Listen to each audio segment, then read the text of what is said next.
ઉપરાના Porbandar road ઉપર યાદવ હોટલે શહીદ વીર રમેશભાઈ જોગલની પુણ્યતિથિ નિમિત્તે આયોજન કરવામાં આવ્યું હતું। દર વર્ષની જેમ આ વર્ષે પણ બ્લડ ડોનેશન કેમ્પનું આયોજન કરવામાં આવ્યું હતું, જેમાં અંદાજે ઓછામાં ઓછી 90 થી 100 બોટલ બ્લડ અંદાજ પૂર્ણ કરવામાં આવ્યો હતો। શ્રીરામ પોરબંદર બ્લડ બેંકમાં જમા કરાવ્યું હતું। યાદવ હોટલના બધા સભ્યો, પોરબંદર મત વિસ્તારના સાંસદ રમેશભાઈ ધડુક, નગરપાલિકાના બાંધકામ શાખાના ચેરમેન મનોજભાઈ નંદાણીયા, મજબૂતભાઈ હુંબલ, યાદવ હોટલનો સ્ટાફ, મિત્ર સર્કલે હાજરી આપી હતી અને પ્રોગ્રામમાં બ્લડ ડોનેશનને ઉજ્જવળ બનાવ્યો હતો। જે કે સિંગુલા સાથે અરજી આહિર ઉપલેટા।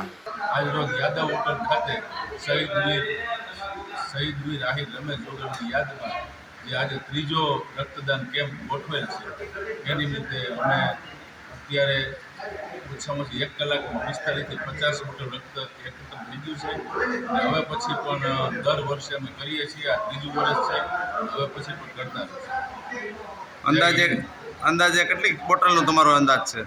અંદાજે 100 બોટલનો અંદાજ છે। અત્યારે 45 બોટલ જેવું 1 કલાકમાં થઈ ગયું। કોણ કોણ હાજરીમાં આવ્યા? ઘણા બધા આગેવાનો અને આવ્યા।